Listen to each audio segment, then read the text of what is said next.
Hei, salutare tuturor, cu voi din nou este Adel Nair. Astăzi vă voi arăta 4 coafuri pe care le puteți face și sunt foarte simple. Așa că haideți să nu mai lungim și să începem. Pentru prima coafură voi avea nevoie de un astfel de elastic. Eu folosesc pe acesta. Fiecare poate să folosească orice elastic vrea. Și voi face un coc. Un coc lejer. Vă voi arăta cum îl fac eu și dacă vă place puteți să dați mai în față și să vedeți cum a ieșit. Dacă nu vreți să vedeți tot procesul, dacă vreți să vedeți procesul, rămâneți aici și uitați-vă și înțelegeți cum vă explic. Bun, deci părul trebuie să fie pieptănat cât de cât, cum vreți voi. Bun, deci ar trebui să ne dăm capul în jos și să încercăm să ridicăm părul cât de sus putem. Nu chiar aici, dar cam cât de sus putem. Așa, ceva de genul. Vom prinde părul. Nu trebuie să fie perfect. Cel puțin mie nu-mi place să fie perfect. Să fie tipul ăla de coc estetic pe care și-l fac fetele. Ceva de genul. Cam așa sus. Bun. Eu am învățat să-mi prind așa părul de cocul de pe YouTube. Și acum arăt și vouă mai departe. Deci îl răsucim. Așa. Și îl mai răsucim încă o dată, doar că mai lejer. Încercăm să luăm și aceste șuvițe. Luăm elasticul nostru și îl prindem cam de vreo 3 ori. Așa fac eu. Pe urmă, mai desfacem cocul ca să arate perfect. Ceva de genul ăsta. Bun. Și la spate nu trebuie să fie foarte perfect. Ne scoatem și niște șuvițe ca totul să arate foarte bine. Și puteți să vă lăsați la vedere și cărarea dacă vreți. Să mai trageți așa de el.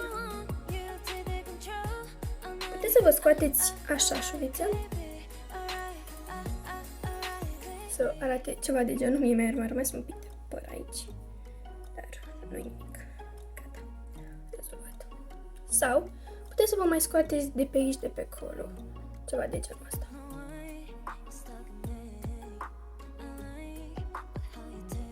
Trebuie să arate destul de haotic.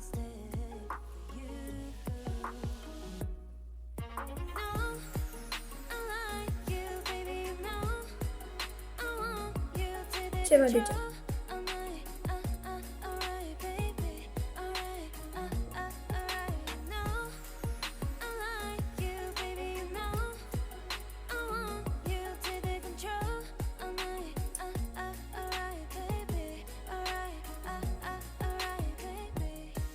Da. Și cam asta este prima coafură. Dacă vă place, dați mai în spate și uitați-vă cum l-am făcut eu și încercați să-l faceți și voi. Arată bine pe toate fetele, din punctul meu de vedere, și este destul de estetic, mai ales că acum este foarte cald. E perfect. Bun, haideți să trecem la următoarea coafură. Bun, și pentru următoarea coafură, adică pentru a doua coafură, vom avea nevoie doar de 2 clame. Eu le-am pe acestea. Așa.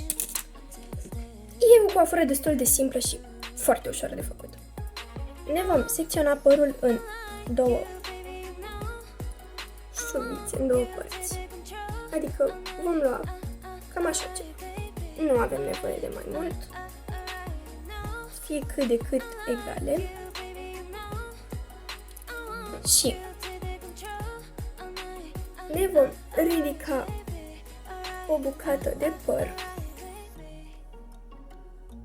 pe care o vom prinde. Luăm această bucată de păr pe care noi am secționat-o și o rotim așa foarte puțin. Cam așa ceva. Iar pe urmă, să fie așa cât mai lărguță. Iar pe urmă o vom prinde aici. Fix așa. Bucla.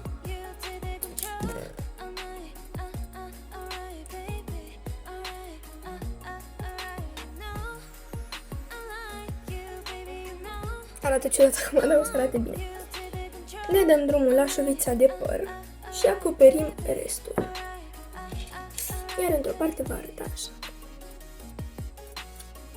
Facem la fel și la cealaltă parte. Și mi-am făcut și în partea asta la fel. Iar acum coafura noastră este aproape gata. Mai trebuie să ne mai scoatem așa puțin niște șuvițe ca totul să arate perfect. Dacă vă place doar așa, fără șuvițe scoase, nu e nicio problemă. Totul este ok. Arată bine și fără șuvițe scoase, dar eu trebuie să-mi scot niște șuvițe pentru că nu pot fără și îmi place.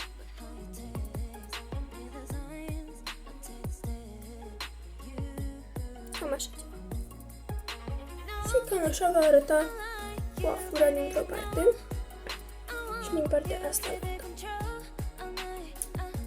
Este o coafură destul de frumoasă din punctul meu de vedere și pe care o puteți purta și în oraș, la școală, oriunde veți. Chiar arată foarte bine.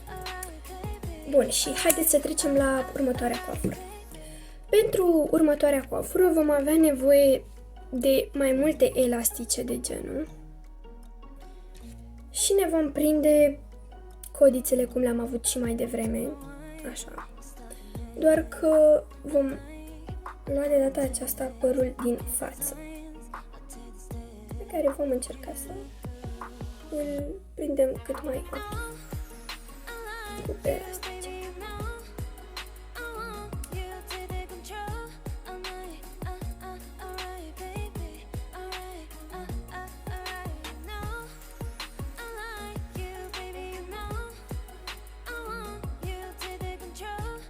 Prins și cealaltă parte și mi-am prins codițele, cornițele și nu le vom lăsa așa, dar vom începe să prindem puțin mai jos pentru a forma niște bucle, să zic așa. Oricum, veți vedea. Dacă nu înțelegeți, veți vedea acum. Ceva de genul ăsta și vom trage, uite așa, cât să le lărgim. Și vom prinde în acest fel toată partea. Am făcut ambele codițe cu bucle. Cam așa. Trebuie să arate. Și vă puteți scoate șuvițe.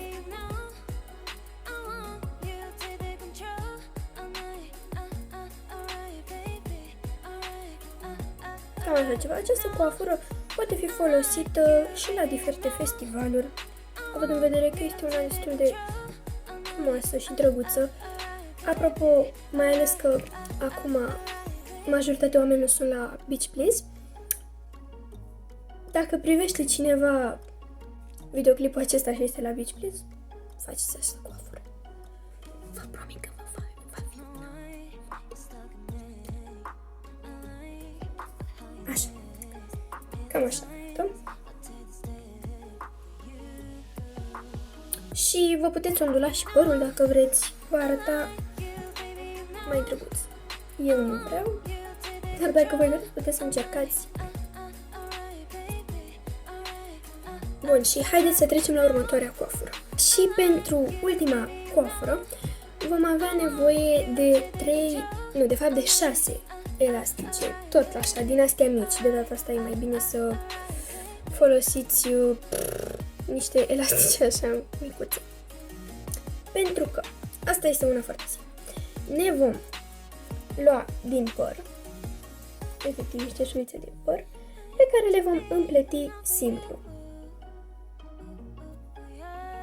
Puteți să le mai și desfaceți, cum am făcut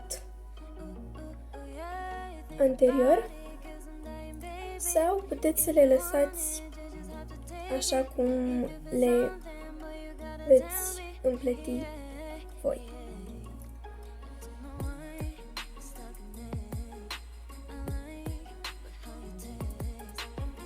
Așa.